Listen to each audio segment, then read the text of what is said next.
بسم الله الرحمن الرحيم. الرحمن علم القرآن.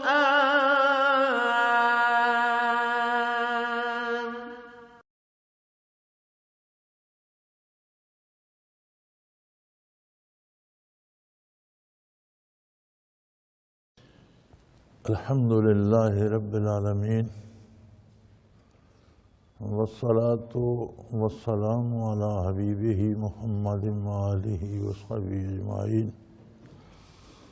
أعوذ بالله من الشيطان الرجيم. بسم الله الرحمن الرحيم. إنما تنذر من اتبع الذكر وخشي الرحمن بالغيب فبشره بمغفرة وأجر كريم. إنا نحن نحيي الموتى ونكتب ما قدموا وآثارهم وكل شيء أحصيناه في إمام مبين.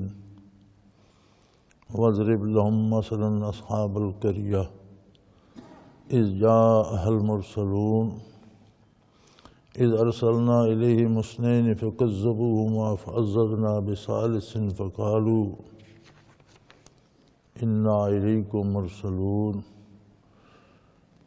قالوا ما أنتم إلا بشر مثلنا وما أنزل الرحمن من شيء إن أنتم إلا تكذبون. قالوا ربنا يعلم إنا إليكم لمرسلون وما علينا إلا البلاغ المبين. قالوا إنا تطيرنا بكم لئن لم تنتهوا لنرجمنكم وليمسنكم منا عذاب أليم. قالوا طائركم معكم أئن ذكرتم بل أنتم قوم مسرفون. وجاء من أقصى المدينة رجل يسعى قال يا قوم اتبعوا المرسلين اتبعوا من لا يسألكم أجرا وهم مهتدون. اللهم سبحانك لا علم لنا إلا ما علمتنا إنك أنت العليم الحكيم. رب اشرح لي صدري ويسر لي أمري واحلل عقدة من لساني يفقهوا قولي. رب زدني علما. مولاي صل وسلم دائما أبدا على حبيبك خير الخلق كلهم. انما تنذر من اتبع الذکر وخشی الرحمن بالغیب فبشرہ بمغفرۃ واجر کریم. دنیا میں ہمارا روزمرہ کا تجربہ ہے کہ کوئی آدمی خوش شکل ہو، وجیح ہو، معزز ہو، محترم ہو، عالم و فاضل ہو، جاننے والا ہو، اس کی آواز بھی اچھی ہو، الفاظ کی ادائیگی بھی خوبصورت ہو، بات بھی خوبصورت کرے، تو ایک مخلوق متاثر ہوتی ہے. کہنے والے کی بات کا عجیب اثر ہوتا ہے. ہم نے دیکھا ہے کچھ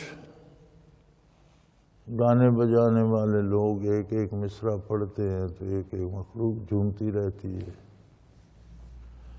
حتیٰ کہ برسوں ہو گئے، لوگ مر گئے، خاک میں مل گئے، لیکن اب بھی لوگ ان کے وہ ریکارڈ اور ان کے گانے بجا بجا کر خوش ہوتے رہتے ہیں. بڑے بڑے شعلہ بیان مقرر ان کی تاریخ رہ جاتی ہے. مخلوق ان کی آواز سے متاثر ہو کر جان پر کھیل جاتی ہے. یہ جتنے بڑے بڑے انقلاب آئے، انقلابی لیڈروں کی تقریریں آج بھی سنیں تو کیا جذبے تھے کہ جنہوں نے ایک مخلوق کو کھڑا کر دیا اور حکومتوں کے تختے تک الٹ دیے، ملکوں کے نظام بدل دیے.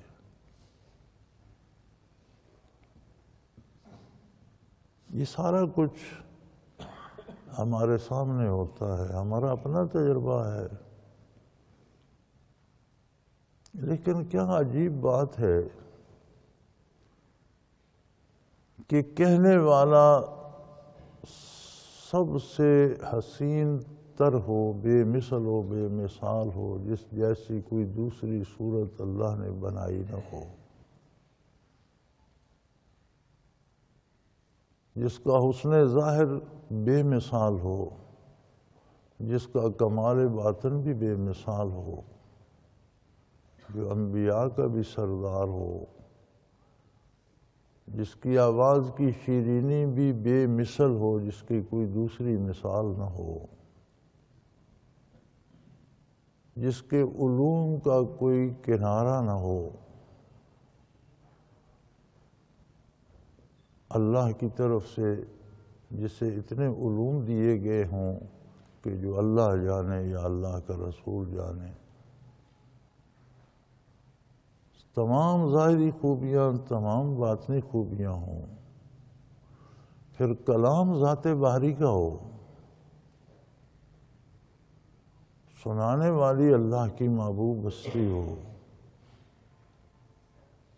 اور سننے والا متاثر نہ ہو، یہ کیسی عجیب بات ہے۔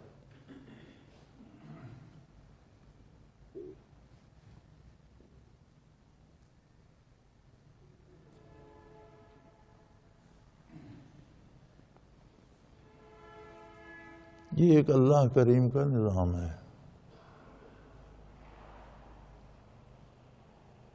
اللہ نے انسان کو اس کائنات کی افضل ترین مخلوق بنایا ہے، یہ خلاصہ کائنات ہے۔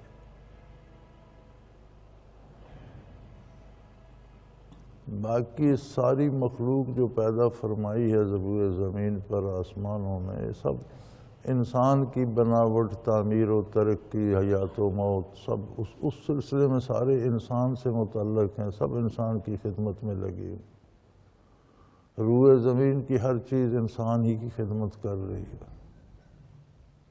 وَخَلَقَ لَكُم مَّا فِي الْأَرْضِ جَمِيعًا، زمین پر جو کچھ ہے وہ صرف تمہاری خاطر ہے۔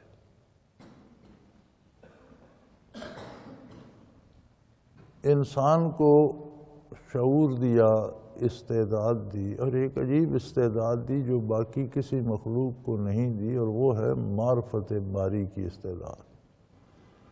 اللہ کی ذات کو جاننے اور پہچاننے کی جو استعداد انسان کو عطا ہوئی ہے، وہ انسان کے علاوہ کسی مخلوق میں نہیں۔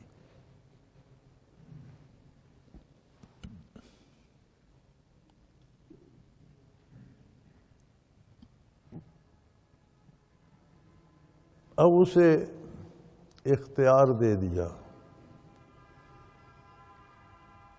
ایک عجیب جوڑ لگایا کہ مادی اجزاء کو عالم امر کی روح سے جوڑ دیا۔ انسان کا وجود مادی ہے، اس کی روح امر ربی سے ہے۔ اب مادے کی خصوصیت یہ ہے کہ وہ مادی چیزوں کو دیکھتا بھی، جانتا بھی فوری طور پر ہے، چونکہ دنیا میں مادی جسم مکلف بالذات ہے، روح اس کے تابع ہے۔ روح کو جو کچھ پہنچتا ہے جسم کی وساطت سے پہنچتا ہے۔ سو مادی چیزیں، مادی منافع، مادی سہولتیں، مادی لذتیں، یہ تو فوری اس کی دسترس میں آتی ہیں۔ روح کو حیات نصیب ہو، روح کی صحت درست ہو، اسے واقعی بھوک لگے، اسے واقعی نیند آئے، وہ واقعی جاگے، وہ ایک زندہ حقیقت ہو، تو پھر وہ اپنی خواہشات کا اظہار بھی کرے، چیزوں کو پسند بھی کرے، ناپسند بھی کرے۔ تو یہاں اللہ کریم نے یہ دونوں خصوصیات عطا فرما کر بندے کو اختیار دے دیا کہ چاہے تو اپنی روحانی حیات کے ساتھ زندہ رہے اور مجھ سے مزید انعام پائے، چاہے تو مادے میں کھو جائے۔ روح کی حیاتی عظمت باری کے ادراک اور ایمان سے ہوتی ہے، اور اس کی صحت اطاعت الہی سے ہے۔ نہیں کرنا چاہتا تو نہ کر کے بھی دیکھ لے، اس کے پاس اختیار ہے، اس کی روزی بند نہیں کی جائے گی، اس کی زندگی نہیں چھینی جائے گی، اس کو مہلت اور فرصت دی جائے گی، وقت مقررہ پر سارے کام ہوں گے۔ اگر اس فرصت اور مہلت میں یہ واپس نہ آیا تو پھر اس نے اپنا جو راہ انتخاب کیا ہے اس کا انجام ہوگا۔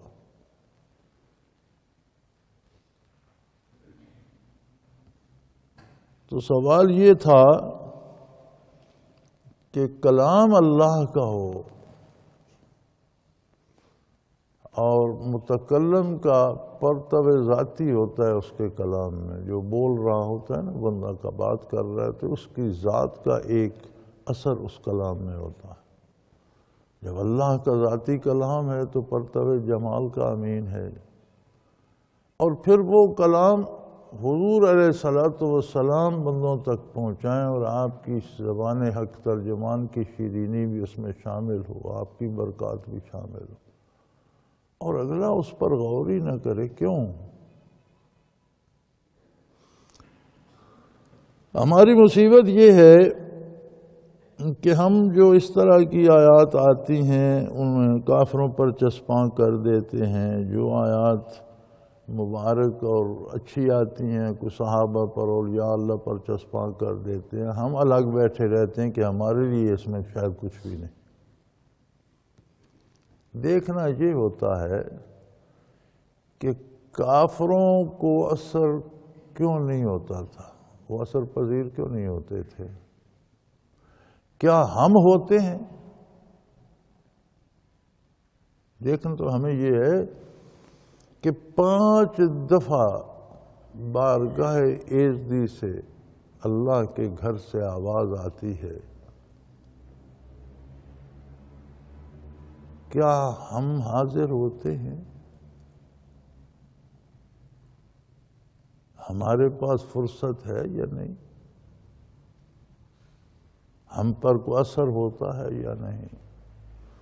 پوری زندگی کا نظام دیا ہے آقا نامدار صلی اللہ علیہ وسلم نے، حلال حرام جائز ناجائز تعلقات، ہر پوری زندگی کا۔ کیا ہم اس نظام کو اپنائے ہوئے ہیں؟ اگر نہیں تو ہم کس کی پیروی کر رہے ہیں؟ اللہ کو کفار کے قصے بیان کرنے سے کیا دلچسپی ہے؟ اس کی بارگاہ میں تو ان کی کوئی حیثیت ہی نہیں، تو پھر ان کے حالات کیوں بیان کی؟ اس لیے کیے جاتے ہیں کہ ہم اپنا اندازہ کر لیں کہ ہم اسلام میں ہیں، مسلمانوں کے ساتھ جا رہے ہیں، یا کہیں ہم نے کفار کی عادتیں تو نہیں اپنا لی۔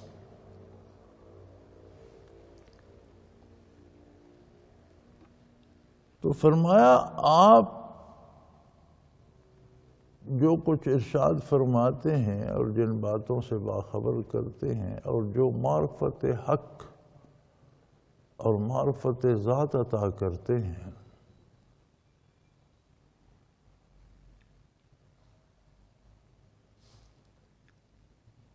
غالباً حضرت علی رضی اللہ تعالی عنہ کا ارشاد ہے، من عرف نفسہ فقد عرف ربہ۔ جس شخص نے اپنے آپ کو پہچان لیا اس نے یقیناً اپنے پروردگار کو بھی پہچان۔ اتنی بڑی صنعت ہے انسان کا اپنا وجود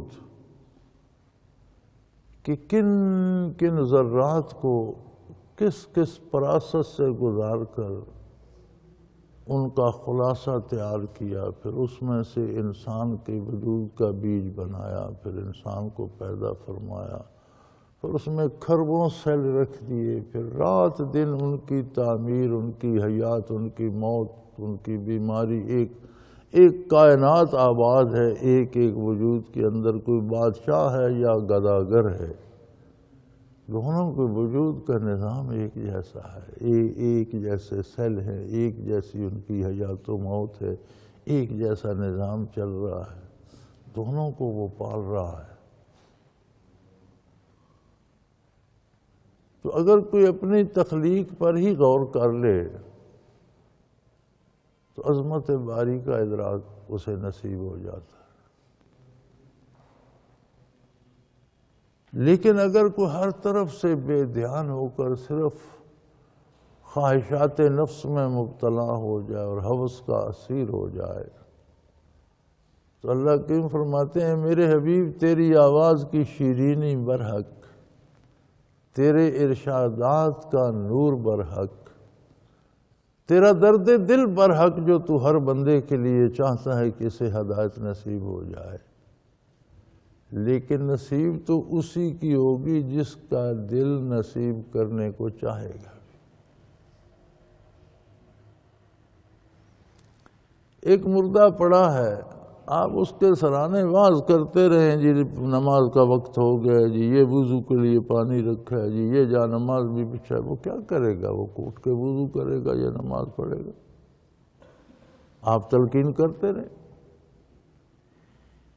جنہوں نے اپنے دلوں کو مردہ کر لیا ہے، جنہوں نے اپنی روحوں کو مردہ کر لیا ہے، جن کے وجود چلتی پھرتی قبریں بن گئی ہیں، ان میں مردہ روح ہے، وہ آپ کے ارشادات سے لطف اندوز کیسے ہوں گے، متاثر کیسے ہوں گے، سنیں گے کیسے، مانیں گے کیسے؟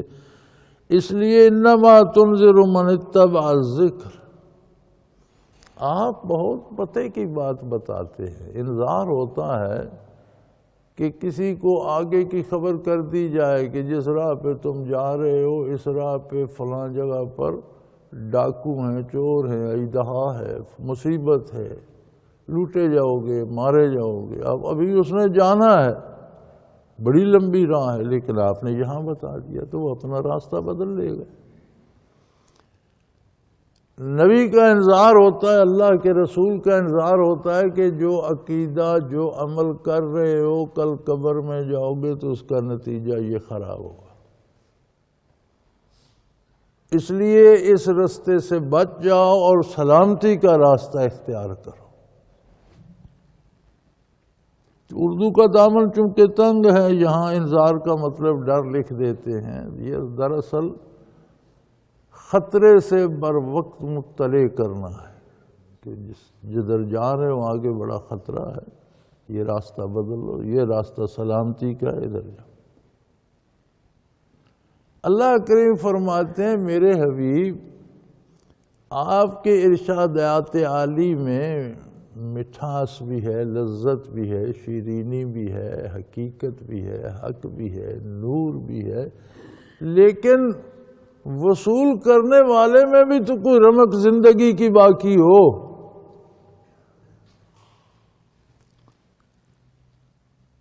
انما تنذر من اتبع الذکر، جو اللہ کی نصیحت کا اتباع کرتے ہیں، اللہ کے ارشادات کو مانتے ہیں، جو ایمان لاتے ہیں، جن کے دل میں اللہ کی عظمت کا کوئی احساس ہوتا ہے، ان پر آپ کی بات بھی اثر کرتی ہے، ان کو سنائی دیتی ہے، انہیں اس کا فائدہ حاصل ہوتا ہے اور نور علی نور ہو جاتا ہے۔ وَخَشِيَ الرَّحْمَنَ بِالْغَيْبِ، اور غائبانہ، چونکہ اللہ کی ذات کا ادراک انسان کے بس میں نہیں ہے، نہ اللہ کو دیکھ سکتا ہے، نہ اللہ کو سن سکتا ہے، نہ اللہ کی کوئی مثال دے سکتا ہے، نہ کوئی مثل بیان کر سکتا ہے، تو پھر اللہ کو کیسے مانے؟ فرمایا اللہ کے نبیوں کی دی ہوئی اطلاع اور خبر پر اس پر یقین رکھتا ہے۔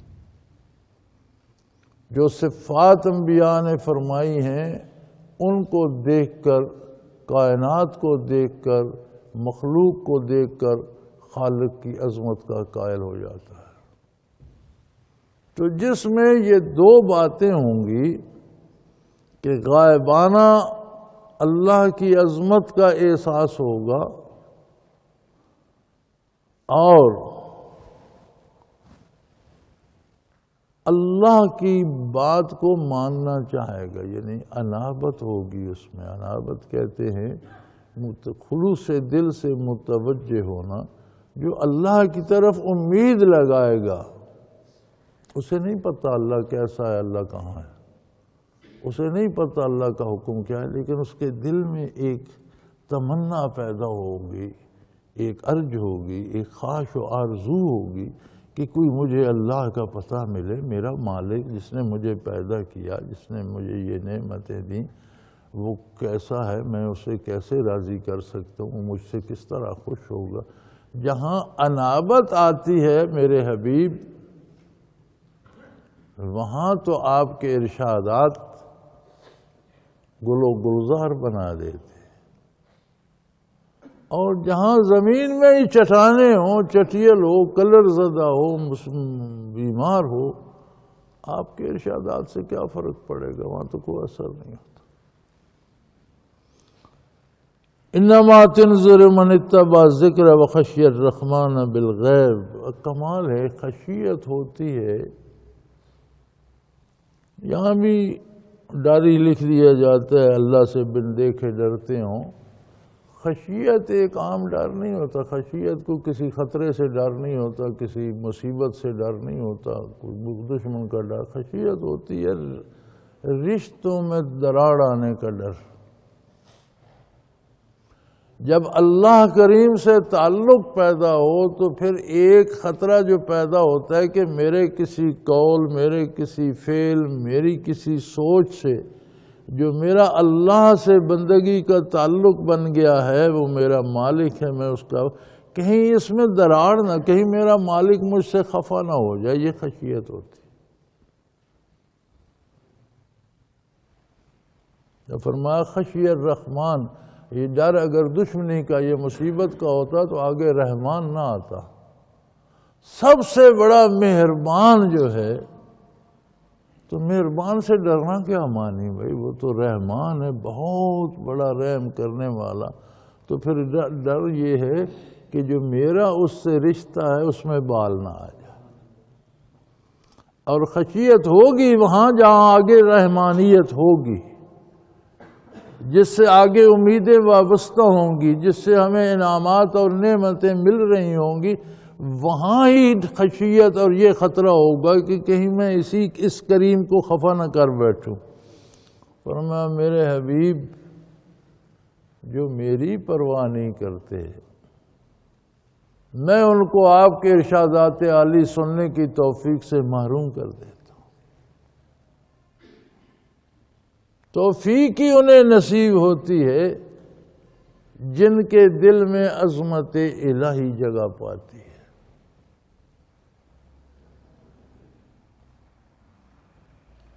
فبشرہ بمغفرۃ واجر کریم، اور جو آپ کی بات سنے، آپ کی نصیحت حاصل کرے، جو آپ کا دامن تھام لے،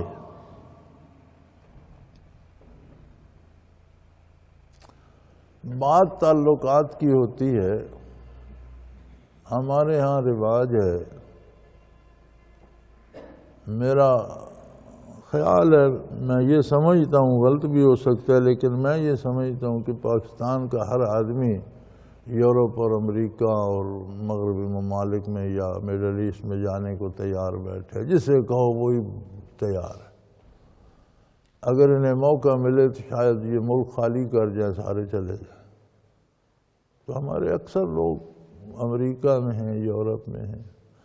اب یہاں جن کا ان کے ساتھ تعلق ہے، وہ یہاں کوئی کام ہوتا ہے، کوئی کسی کی شادی کمی ہوتی ہے، کوئی الیکشن ووٹ، تو وہ کہتے ہیں یار اس سے پوچھ کر کریں گے، یہ نہ ہو کہ وہ خفا ہو جائے۔ وہ امریکہ میں بیٹھا ہے، تم نے یہاں ووٹ دینا ہے، وہ امریکہ میں بیٹھا ہے، شادی یہاں ہو رہی ہے، تم نے یہاں شرکت کرنی ہے، یہ جنازہ یہاں نہیں۔ بھائی اس سے بات کریں گے، اگر وہ کہے گا تو پھر وہ ناراض نہ ہو۔ جس طرح یہ تعلق بن جاتا ہے رشتہ داروں عزیزوں سے، اگر اس طرح کا تعلق محمد الرسول اللہ صلی اللہ علیہ وسلم سے بن جائے تو پھر زندگی اسلام میں ڈھل جاتی۔ یہ بات مانو، ہاں ضرور مانیں گے اگر حضور اکرم صلی اللہ علیہ وسلم نے فرمایا۔ اگر حضور اس سے ماننے کا حکم دیتے ہاں بھئی یہ مشکل ہے کہ حضور خفا ہو جائے اور میں آپ کی بات میں یہ نہیں ہو سکتا، یہ کام کرو، ضرور کریں گے۔ اگر حضور نے کرنے کا حکم دیا، حضور نے اس کی اجازت دی تو کریں گے۔ اگر اللہ کا نبی اجازت نہ دے تو بھئی آپ ناراض ہوتے ہو تو ہو جاؤ، میں نبی کریم کو ناراض نہیں کر سکتا۔ بھئی یہ انداز ہے زندگی گزارنے کا۔ تو فرمایا جو اس ڈھب پہ آ جائے، آپ کا دامن تھام لے، اور کام میں بھی، عقیدے میں، نظریے میں، روزمرہ کے امور میں اس بات کا احساس رکھے کہ ایسا کچھ نہ کہوں، ایسا کچھ نہ کروں جس سے میرے نبی خفا ہوں، فبشرہ بمغفرہ، اسے آپ بخشش کی بشارت دے دیجئے، میں نے اسے بخش، اور صرف بخشش کی نہیں، میں نے اسے بخش بھی، یعنی اس سے اگر کوئی کوتاہیاں بتقاضائے بشریت ہو گئی، کوئی کمی رہ گئی، کوئی قصور ہو گیا، وہ بھی بخش دیا۔ وَأَجْرٍ کریم، اور بے پناہ مزیدار انعامات کی بشارت دی۔ میں اسے وہ کچھ دوں گا جو وہ سوچ بھی نہیں سکتا۔ اب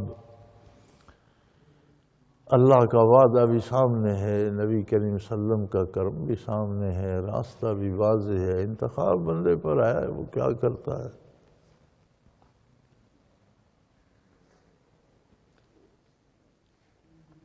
اِنَّا نَحْنُ نُحْيِي الْمَوْتَى،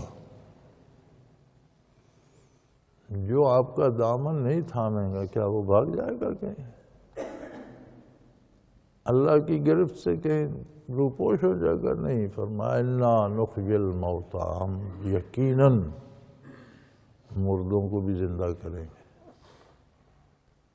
دنیا سے مر کے ہی جائے گا تو مر کے کہاں جائے گا؟ فرمایا میری بارگاہ میں ہی آئے گا، میں اسے دوبارہ زندہ کروں گا، اور جو کچھ زندگی میں اس نے سوچا، جو کیا، جو بولا، جس پر عمل کیا، وہ سب ہم نے لکھ لیا۔ نَكْتُبُ مَا قَدَّمُوا وَآثَارَهُمْ، جو اعمال اس نے کر کے آگے بھیجے وہ بھی ہم نے لکھ لیے، جو کام اس نے ایسے کیے کہ ان کا اثر پیچھے بھی رہ گیا وہ بھی لکھے۔ اگر کسی نے کوئی ایسی نیکی کی، کوئی شفا خانہ بنایا، کوئی کنواں بنا دیا، کوئی اور سکول مدرسہ، کوئی دینی کام، کوئی مسجد بنا دی، اور جب تک اس میں اللہ اللہ ہوتی رہے گی اس کا اجر اسے بھی جاتا رہے گا۔ اگر کسی نے کسی بدعت کی، برائی کی، گناہ کی بنیاد رکھی، اور جب تک وہ گناہ چلتا رہے گا اس کا کی ذمہ داری اس پر بھی جاتی رہے گی۔ فرمایا جو کچھ انہوں نے آگے بھیجا وہ بھی لکھا ہوا ہے، جو آثار روئے زمین پر اور دنیا میں چھوڑ آئے، وہ جب تک وہ کام کرتے رہیں گے وہ بھی ہمارے پاس موجود ہے، کچھ پوچھنا نہیں پڑے گا۔ نَكْتُبُ مَا قَدَّمُوا وَآثَارَهُمْ وَكُلَّ شَيْءٍ أَحْصَيْنَاهُ فِي إِمَامٍ مُبِينٍ، اور ان سے پہلے ایک واضح اور روشن کتاب یعنی لوح محفوظ میں سارا کچھ لکھا ہوا موجود ہے۔ کوئی کسی سے پوچھنے یا تلاش کرنے یا تفتیش کرنے کی ضرورت پیش نہیں آئے گی میدان حشر میں بھی اللہ نے کوئی پولیس تھانے بنا رکھے ہوں اور وہ پھر ایک ایک مجرم کو لے کر جائیں گے اور ریمانڈ پر لے جائیں گے اور تفتیش کریں۔ نہیں، فرمایا اس کی ضرورت نہیں ہے، سب کچھ لکھا ہوا موجود ہے، تو جو کرے گا وہ بھر لے گا۔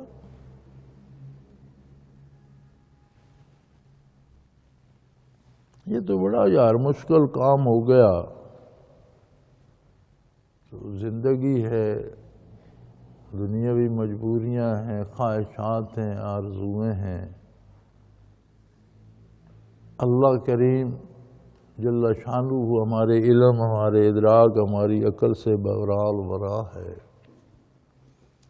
فرمایا میں نے انسان کو اندھیروں میں نہیں چھوڑا، میں نے انسان کو بلانے کے لیے، دنیا کے لیے تمہیں کون بلاتا ہے؟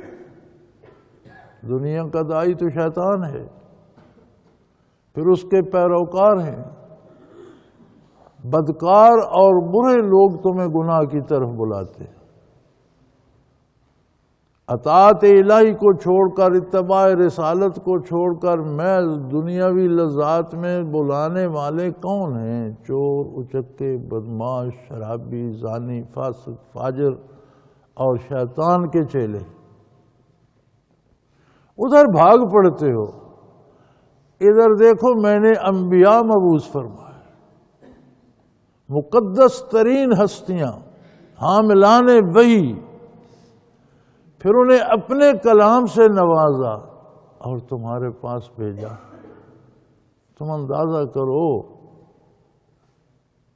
جرم پھر کس کا بنتا ہے؟ مجرم کون ہے؟ جو ان کی سنتا ہے وہی اس نے برا کیا نا، انسان خود مجرم ہے۔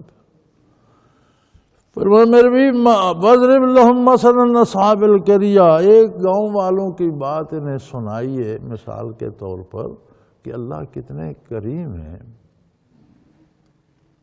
اِذْ جَاءَهَا الْمُرْسَلُونَ، ہم نے ان کے پاس اپنے رسول بھیجے، اللہ کی طرف، آخرت کی طرف، بلائی کی طرف بلانے والے دنیا کے وہ بندے، اللہ کے وہ محبوب جو معصوم عن الخطا ہیں، جن سے گناہ کا تصور ہی نہیں، جو سراپا نیکی ہیں، جن کا عمل بھی نیکی، جن کا قول بھی نیکی، جن کی سوچ اور فکر بھی نیکی۔ اب ان کی بات تم نہ سنو، ڈوم، کنجر، چور، چکے، شرابی، بھانگی، چرسی، بدکار، لٹیرے، ڈاکو، وہ دوسری طرف بلانے والے، ان کی سن لو، ان کی نہ سنو تو مجرم کون ہے؟ پھر کون بھگتے گا؟ اللہ کریم فرماتے ہیں ہم نے ان کے پاس اللہ کے پیغمبر بھیجے اور ایسا کرم فرمایا، اذ ارسلنا علیہم اثنین، ہم نے 2 نبی مبعوث فرمائے اس گاؤں میں۔ لوگ اپنی روش پہ قائم ہوتے ہیں اور جو رواجات اور رسومات ہوتے ہیں وہ سمجھتے ہیں یہ بڑی دانشمندی ہے۔ جب انہیں اس برائی سے روکا جائے تو اس برائی کے عادی ہو چکے ہوتے ہیں، تو کہتے ہیں یہ بندہ زیادتی کا، یہ پاگل ہے یار، اتنے ہمارا باپ دادا یہ رسمیں کرتا گزر گیا، وہ سارے بے وقوف تھے اور یہ عقل مند آ گیا، یہ پاگل ہے۔ اللہ فرماتے ہیں میں نے 2 نبی بھیج دیے، اس لیے کہ دنیا میں تجربہ کر کے دیکھ لو، 2 پاگل کبھی ایک بات پہ متفق نہیں ہوتے، ہر پاگل اپنی بات کرے گا۔ فرمایا جب 2 نبی ہوں گے تو یہ پاگل نہیں کہہ سکیں گے کہ دونوں ایک ہی بات کرتے ہیں، ایک ہی چیز کو حلال کہتے ہیں، ایک ہی بات کو حرام کہتے ہیں، ایک ہی کو جائز ناجائز بتاتے ہیں، ایک ہی عقیدہ، ایک ہی طرز عمل۔ 2 تو پاگل نہیں ہو گئے، دونوں پاگل ایک بات، اگر پاگل ہوتے تو ایک کچھ اور کہتا، دوسرا کچھ اور کہتا، تو ہم نے 2 نبی بھیج دیے۔ فَكَذَّبُوهُمَا، ان دونوں کی تکذیب کہا نہیں مانتے ہیں۔ فَعَزَّزْنَا بِثَالِثٍ، ہم نے انہیں تیسرے سے بھی عزت بخشی، ایک تیسرا پیغمبر ان کی تائید میں بھیج دیا۔ مخلوق پر ہم نے کیا کیا کرم نہیں فرمائے، کیا کیا مہربانی نہیں کی۔ تیسرا نبی بھی مبعوث ہو گیا اور انہوں نے کہا اِنَّا إِلَيْكُمْ مُرْسَلُونَ، ہمیں اللہ نے تمہارے پاس بھیجا ہے، اللہ نے ہمیں مبعوث کیا ہے، اس نے ہمیں نبوت عطا کی ہے، اس نے اپنی صفات، اپنی ذات، اپنی صفات، اپنی عظمت اور ہماری صداقت اور قیامت، آخرت اور تمہاری دائمی زندگی کی ساری خبر دی ہے۔ جواب کیا ملا؟ قالوا ما انتم الا بشر مثلنا، وہ کہنے لگے تم ہماری طرح بشر ہو، انسان ہو، جیسے ہم ہیں ویسے تم ہو، تم بھی کھانا کھاتے ہو، تم بھی سوتے جاگتے ہو، تمہارے بھی بیوی بچے ہیں، تمہیں بھی گرمی سردی لگتی ہے، تو تمہیں ہم کیوں اللہ کا نبی مانے؟ یہ بھی بڑا عجیب تماشا ہے۔ قرآن کریم میں اللہ کریم کا ارشاد ہے کہ زمین پر اگر فرشتے بستے ہوتے تو میں فرشتوں کو نبی بنا کر بھیجتا، جب زمین پر انسان بستے ہیں تو نبوت بھی انسانوں کو عطا ہو، اور انسان اشرف مخلوق ہے، فرشتوں سے بھی اشرف ہے، بڑھ کر ہے، اگر خود کو گرا نہ دے، حق پر قائم رہے تو سب سے بہترین مخلوق ہے۔ اگر فرشتوں کو نبی بنا کر بھیجا جاتا تو انسانی لباس میں آتے، ہوتے فرشتے، بظاہر انسانی لباس، بات انسانوں کی طرح کرتے، وجود انسانی نظر آتے، پھر وہ فرشتے ہیں، نہ کھاتے نہ پیتے نہ سوتے نہ جاگتے، تو کون ان کا اتباع کرتا؟ اگر فرشتوں کی طرح رہتے تو کسی کو نہ نظر آتے، نہ کوئی دیکھتا نہ سنتا۔ اس لیے بشریت کو عظمت سے نوازا گیا اور رسالت و نبوت بشریت کو عطا گیا۔ ہاں، ہم جب خود کو بشر دیکھتے ہیں تو ہم کہتے ہیں نبی بھی ہماری طرح نہیں ہو سکتا، بھی ہم بشر پتہ نہیں ہیں بھی کہ نہیں۔ انسان تو اتنا گرتا ہے کہ وہ اسفل الساؤ انتہائی گہرائیوں میں چلا جاتا ہے، بدترین جانوروں سے بھی بدتر ہو جاتا ہے۔ اپنی بشریت پہ انبیاء کی بشریت کو قیاس نہیں کیا جائے۔ انبیاء بشر ہوتے ہیں، آدم علیہ السلام کی اولاد ہیں، نورانی مخلوق نہیں ہیں، اسی عالم آب و گل کی مخلوق ہیں۔ لیکن عجیب تماشا ہے، کچھ لوگوں نے انکار کیا کہ تم بشر ہو، تمہیں نبی نہیں مانتے۔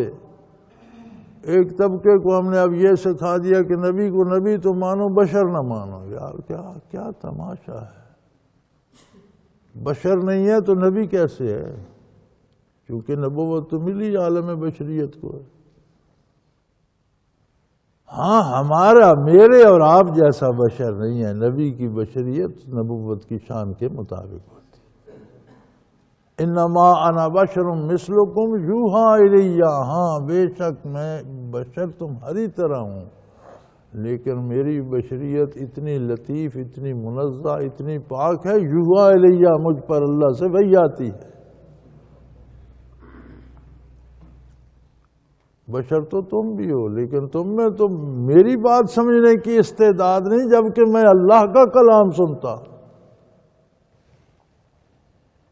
تو کفار نے کہا جی تم ہماری طرح ہی انسان ہو، بشر ہو۔ پھر اگلی بات کہ ما انزل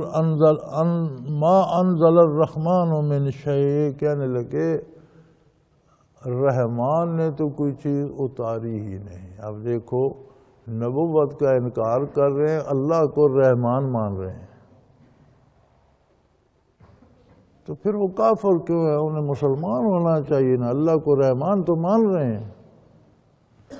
اللہ کو ماننا، ویسا ماننا جیسا اللہ کا نبی منواتا ہے، یہ اسلام ہے، اور اپنی پسند سے ماننا یہ کفر ہے، یہ اسلام نہیں ہے۔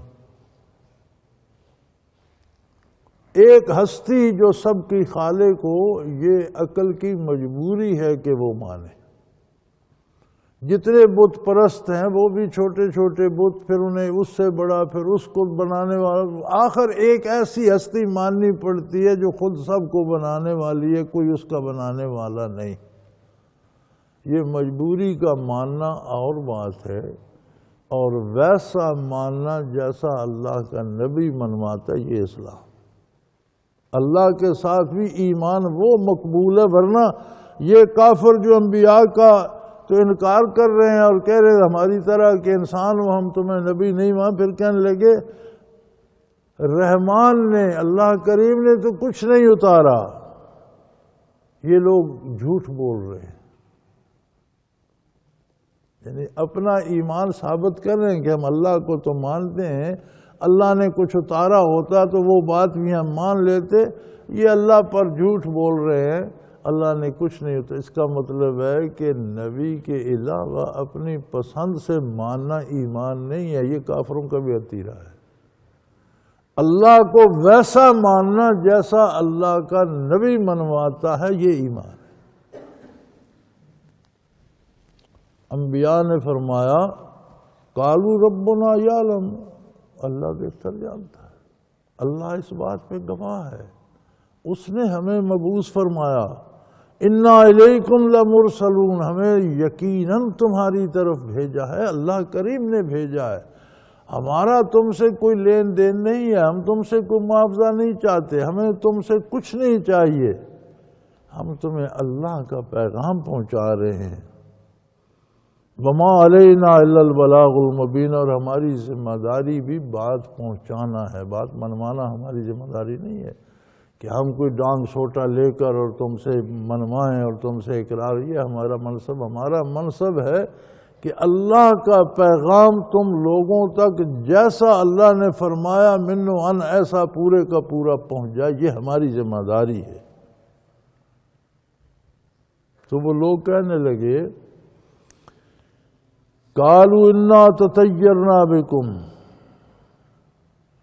بھئی ہمیں تو تمہاری منحوس کیفیت ہی نظر آئی اور تم میں نحوست نظر آئی، اچھے بھلے لوگ آباد تھے، بس رہے تھے، کوئی جھگڑا فساد نہیں تھا، سب بتوں کو سجدے کر لیتے تھے، سب کی حاجت براری ہو رہی تھی، تم نے آ کر ایک نیا عقیدہ، ایک نیا ایسا مشکل میں ڈال دیا، کوئی مومن ہو گئے، کوئی کافر ہو گئے، ایک الگ جھگڑا شروع ہو گیا، تو تمہارے آنے سے کوئی برکت تو نہیں ہوئی، نہ ہمیں تو تمہاری نحوست محسوس ہو رہی ہے۔ اور یہ بڑی عجیب بات ہے کہ جب گناہ رچ بس جاتا ہے اور بدکاری عام ہو جاتی ہے تو پھر روکنے والے کو اگر کوئی اس کے خلاف بات کرے یا اسے روکنا چاہتے، کہتے ہیں یہ فساد کر رہا ہے۔ آج ہمارا معاشرہ بھی اسی جگہ پر پہنچ چکا ہے، بیویوں اور بیٹیوں کو ننگا نچاتے ہیں اور ان سے گانے کے راگ گانے سنتے ہیں۔ یہ جو چست لباس ہوتا ہے نا، جس میں وجود کا زیر و بم نظر آئے، اس کا پہننا نہ پہننا برابر ہوتا ہے۔ اور پھر آج کل تو انہیں پہنایا بھی اتنا جاتا ہے کہ سارا وجود اس سے ڈھکا بھی نہیں جاتا، بیشتر وجود ننگا ہوتا ہے، اور پہنا ہوا بھی ہو اور چست ہو تو وہ نہ پہننے کے برابر ہوتا ہے۔ اب اگر انہیں بھی کہا تو کہتے ہیں یار یہ جاہل لوگ ہیں، انہوں نے نیا فساد کھڑا کر دیا ہے، فنون لطیفہ کو تو یہ سمجھتے ہی نہیں۔ یار یہ کب سے تم نے برائی اور بے حیائی کا نام فن رکھ لیا ہے؟ برائی بھی کوئی فن ہے، بے حیائی بھی کوئی فن ہے، اسے باقاعدہ سکھایا جاتا ہے، تربیت دی جاتی ہے، روکا جائے تو کہتے ہیں یہ فساد کرتے ہیں،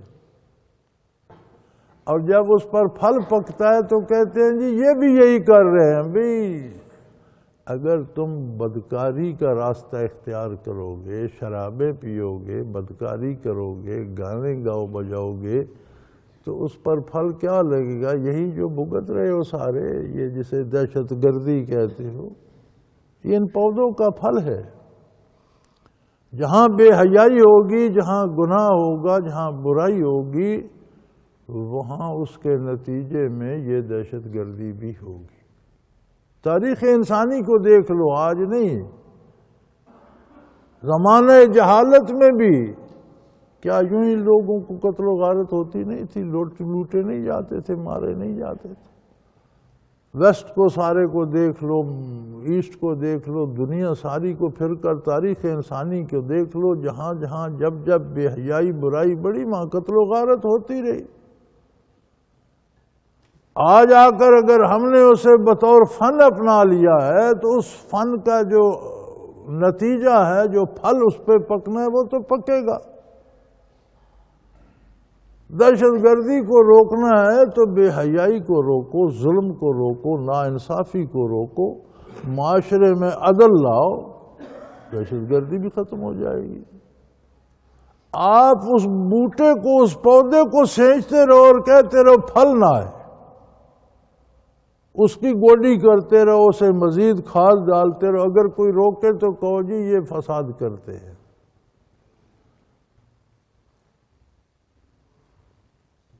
یہی انہوں نے بھی کہا، قالوا انا تطیرنا، ہمیں تو تمہاری نحوست نظر آتی ہے، ہم بڑے مزے سے رہ رہے تھے، تم نے آ کر فساد پیدا کر دیا، آدھے لوگ ایک طرف ہو گئے، آدھے دوسری طرف ہو گئے، کوئی اسے حلال کہتا ہے، کوئی حرام کہتا ہے، یہ تماشا بن گیا۔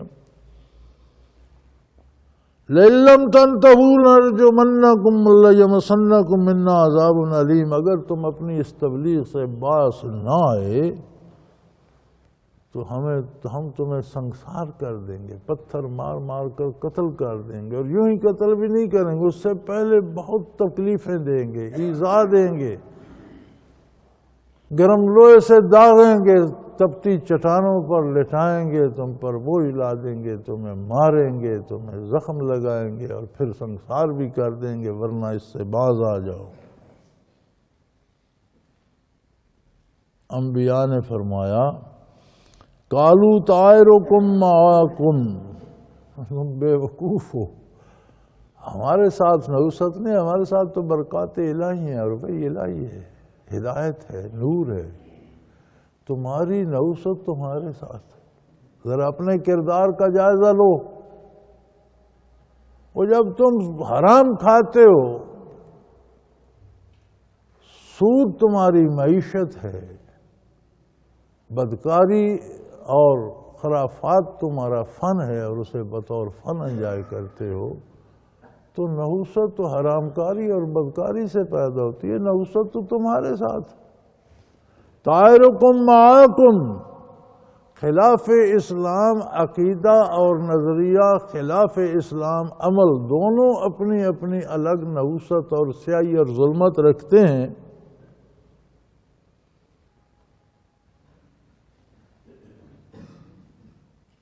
آئن ذکرتم، یہ برائی، بے حیائی، گناہ، جرم، کیا تمہیں اس کی نصیحت کی گئی تھی؟ کبھی تم نے سوچا ہے یہ برائی کا منبع کیا ہے، اس کی طرف بلانے والا کون ہے؟ وہ جس مالک نے تمہیں پیدا کیا، جس نے تمہیں وجود بخشا، جس نے تمہیں روح بخشی، جس نے تمہیں انسان بنایا، عظمت انسانی بخشی، اس نے تو تمہیں یہ باتیں کرنے سے روکا ہے۔ پھر یہ نصیحت کس کی ہے جس پر تم عمل کر رہے ہو؟ بل انتم قوم مسرفون، لیکن تم لوگ حد سے نکل جانے والے ہو، تم نے حدیں کراس کر دی، حدیں پھلانگ گئے تم لوگ، تمہیں نہ عظمت باری کا احساس رہا، نہ اللہ کے احسانات تمہارے ذہن میں آئے، نہ تمہیں واپس اللہ کی بارگاہ میں جانے پہ یقین رہا، نہ تمہیں جواب دہی کا کوئی خوف رہا، تم نے تو ساری حدیں پار کر دی۔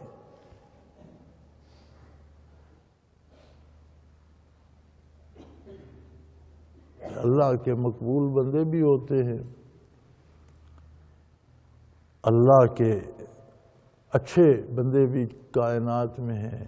وجاء رجل من اقصى المدینۃ رجل یسعی، جو پہلے ایمان لا چکا تھا ایک بندہ، اس نے جب سنا کہ شہر کی دوسری طرف یہ کفار و مشرکین اللہ کے انبیاء سے مناظرہ کر رہے ہیں اور جھگڑا کر رہے ہیں اور باتیں منا رہے ہیں، تو وہ دوڑتا ہوا شہر کے دوسرے سرے سے دوڑتا ہوا آیا۔ وجاء رجل من اقصى المدینہ، شہر کی دوسری طرف سے بھاگتا ہوا آیا۔ رجل یسعی، بڑی کوشش کر کے، محنت کر کے بھاگتا ہوا آیا۔ قال یا قوم اتبعوا المرسلین، تو اس نے آ کر ان لوگوں سے کہا میری قوم، میں تو تم میں سے ہوں، میرے باپ دادا بھی وہی ہیں جو تمہارے باپ دادا تھے، میں بھی تمہارے ساتھ پیدا ہوا پلا بڑا، اسی معاشرے کا فرد ہوں، میں نے مان کے دیکھا ہے، بات ان کی سچ ہے، ہمارے ہمارے رواجات، ہماری رسومات، ہمارے نظریات، ہمارا کردار سب غلط ہے، اور جو یہ بندے اللہ کے نبی جو بتا رہے ہیں یہ درست ہے، میں نے مان کے دیکھا ہے۔ اتبعوا المرسلین، میری قوم سب ان کا اتباع کر لو۔ تمہیں خطرہ ہے کہ تم ان کی بات مانو گے تو تم ان کے پیروکار بن جاؤ گے، یہ رئیس بن جائیں گے، یہ تم سے حکومت لے لیں گے، یہ دولت لے لیں گے۔ فرمایا یہ اللہ کے نبی وہ مبلغ ہوتے ہیں جو معاوضہ نہیں چاہتے، یہ تم سے کچھ نہیں چاہتے، یہ کام کر رہے ہیں اللہ کا، ان کا اجر وہی انہیں دے گا، تم انہیں دے سکتے ہی نہیں۔ جتنا بڑا یہ کام کر رہے ہیں اس کی مزدوری دینا تمہارے بس میں نہیں ہے، تم دے بھی نہیں سکتے، یہ تم سے مانگ بھی نہیں رہے، انہیں تم سے کوئی توقع اور امید بھی نہیں۔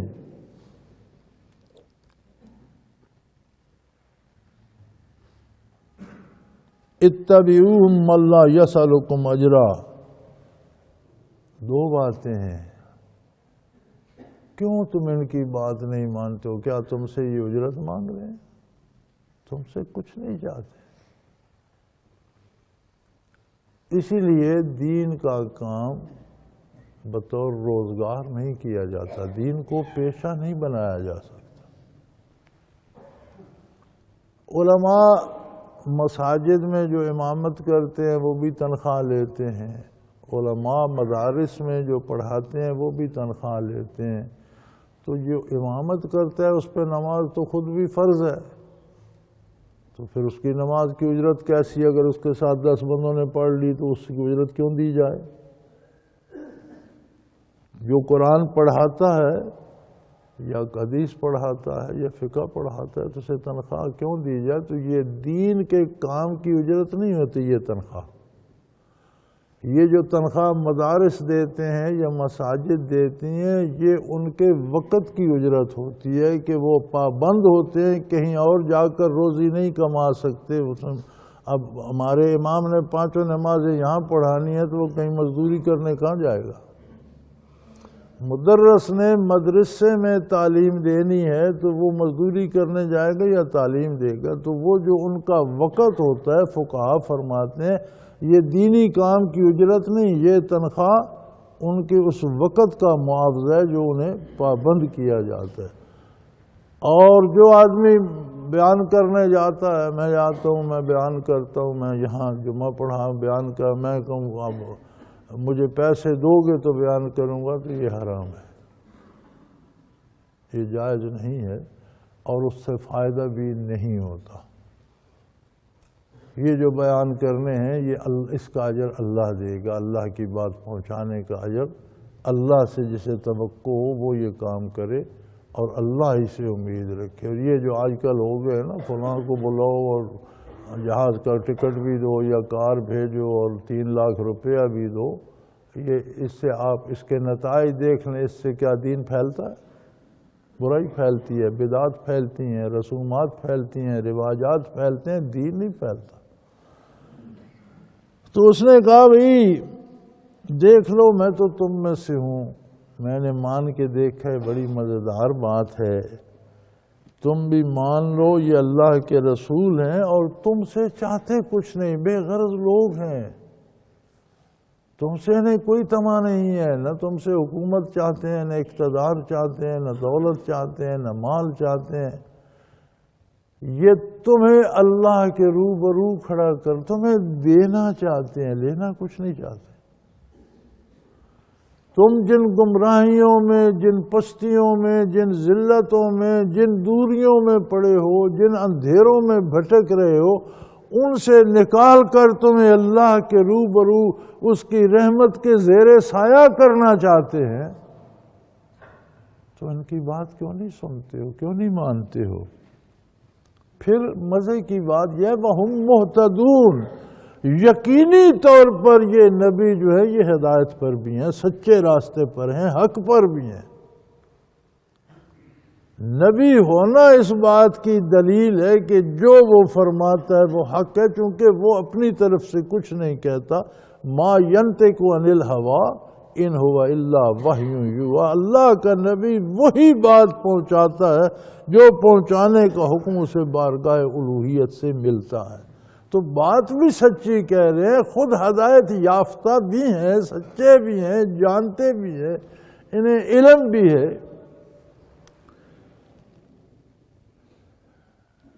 نبی صلی اللہ علیہ وسلم نے قریش کے قبائل کو کوہ صفا پہ کھڑے ہو کے آواز دی۔ اب تو بیت اللہ شریف کی عمارت ماشاءاللہ بہت پھیل گئی اور صفا مروہ بھی بڑی دیر سے اندر آ گئے، تو 48، 50، 55، 60 تک تو میرا خیال ہے جب تک آل سعود نے باہر بیت اللہ کی مسجد نہیں بنائی، صفا مروہ باہر ہوتی تھی۔ صحیح جو ہے بیت اللہ کے دروازے کے سامنے بیت اللہ، تو ترک مسجد جو بنی ہوئی ہے اندر، اس میں ختم ہو جاتی تھی مسجد، تو باہر لوگ صحیح کیا کرتے تھے۔ تو اللہ پاک انہیں نیک اجر دے۔ آل سعود نے حرمین شریفین پہ بہت محنت کی ہے، اور حجاج کرام کے انتظام پہ اور عبادات پہ بہت محنت کی ہے اور بہت ترقی دی ہے۔ مسجد نبوی میں بھی تقریباً مدینہ منورہ حضور کے عہد کا تو سارا ہی مسجد میں آ گیا ہے، اور حرم پاک بیت اللہ شریف کی بھی بہت خوبصورت عمارت اب مزید بن رہی ہے، اللہ پاک قبول فرمائے۔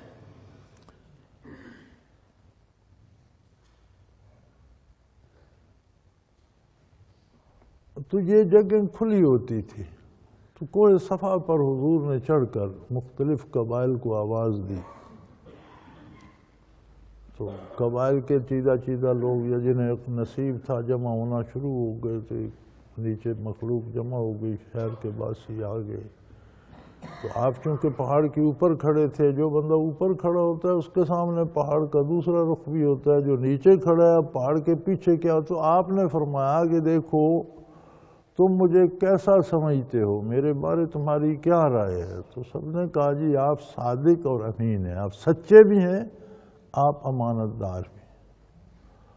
آپ نے فرمایا میں پہاڑ کی چوٹی پہ کھڑا ہوں، تم بھی میرے سامنے ہو اور پہاڑ کا دوسرا رخ بھی میرے سامنے ہے۔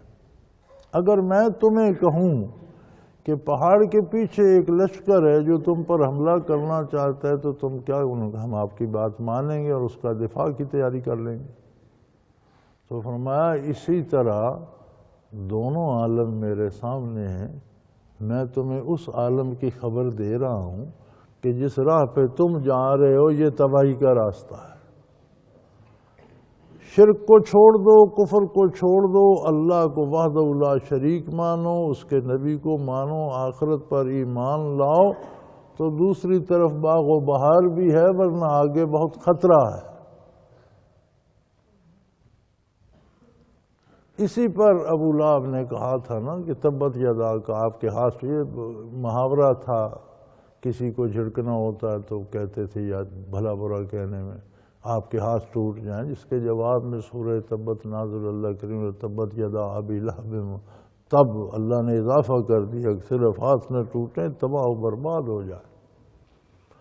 تو اللہ کا نبی جو ہوتا ہے اس کے سامنے زندگی کے دونوں رخ ہوتے ہیں، دنیا بھی اور آخرت بھی۔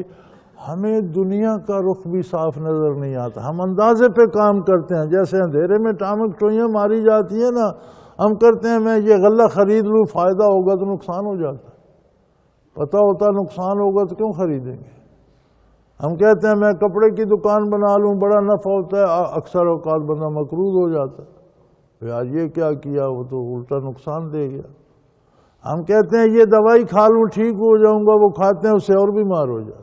ہمیں تو دنیا کا بھی نہیں پتا، اللہ کا نبی دنیا کا جو دیکھتا ہے وہ بھی حق ہے، آخرت کا جو بتاتا ہے وہ بھی حق ہے، اسے دنیا کا بھی پتہ ہے، آخرت کا بھی پتہ ہے، تو اس بندے نے کہا اتبعوا ما لا یسألکم اجرا، ایک تو یہ بات ہے کہ یہ تم سے کچھ معاوضہ نہیں چاہتے، تم پر حکومت نہیں چاہتے، تم سے اقتدار نہیں چاہتے، تم سے دولت نہیں چاہتے، وہم مہتدون، اور دوسری بات یہ ہے کہ یہ جانتے ہیں جو بتا رہے ہیں سارا سچ ہے، جو حکم دنیا کے بارے دے رہے ہیں وہ بھی سچ ہے، جو حکم آخرت کے بارے دے رہے ہیں وہ بھی سچ ہے، اور یہ حقیقت شناس ہیں، مہتدون، ہدایت یافتہ ہیں۔ ہدایت یافتہ ہوتا ہے جو حقیقت کو جان کر اس پر عمل پیرا بھی ہو، صرف جانتا نہ ہو، اس پر عمل پیرا بھی ہو۔ تو یہ حق کو جانتے بھی ہیں، حق پر قائم بھی ہیں، ان کی بات مان لو، اسی میں تمہارا فائدہ ہے۔ وآخر دعوانا ان الحمدللہ رب العالمین۔ اللہ اللہ اللہ اللہ اللہ اللہ اللہ اللہ۔ حضرت امیر محمد اکرم آوان مد ظلہ العالی دارالعرفان منارہ ضلع چکوال میں سالہ سال سے قرآن و حدیث کے اوپر خطابات کر رہے ہیں اور سلسلہ نقشبندیہ اویسیہ کے مطابق لوگوں کو ذکر الہی کی تربیت دے رہے ہیں۔ وہ قرآن پاک کی تفسیر ترتیب وار بیان کر رہے ہیں۔ تفسیر قرآن کو وہ موجودہ ملکی اور بین الاقوامی حالات کے مطابق بیان کرتے ہیں۔ موٹر وے سے کلر کہار کے انٹرچینج سے نکلتے ہوئے، کلر کہار کی جھیل سے ہوتے ہوئے، میانی، بوچھال اور نور پور سے گزرتے ہوئے دارالعرفان منارہ پہنچ سکتے ہیں۔ حضرت امیر محمد اکرم آوان نے بچیوں اور بچوں کی دینی اور دنیاوی تعلیم کے لیے سقارہ اکیڈمی کے نام سے ایک درسگاہ بھی قائم کی ہے، جس کا افتتاح ملک پاکستان کے صدر جنرل محمد ضیاء الحق نے اپنے دست مبارک سے کیا تھا۔ وہ تمام احباب جو اسلام کی طلب رکھتے ہیں ان سے گزارش ہے کہ دارالعرفان منارہ ضلع چکوال میں امیر محمد اکرم آوان صاحب کے خطابات سے مستفید ہوں۔ وہ ہر جمعے کو نماز سے پہلے بیان فرماتے ہیں۔ ہر ماہ کی پہلی اتوار کو ماہانہ اجتماع ہوتا ہے جس میں آپ خصوصی خطاب فرماتے ہیں اور پاکستان کے چاروں صوبوں سے احباب اس اجتماع میں شرکت کرتے ہیں۔ اس کے علاوہ یہاں سال میں 2 مرکزی اجتماعات بھی ہوتے ہیں، ایک رمضان المبارک میں اعتکاف کا اجتماع اور دوسرا جولائی اور اگست میں 40 دن کا اجتماع ہوتا ہے جس میں روحانی تربیت کی جاتی ہے۔ اپنا خون سیماب دے کر اتنا ہم کر جائیں گے، نام آقا کا چمن میں پھر رقم کر جائیں گے۔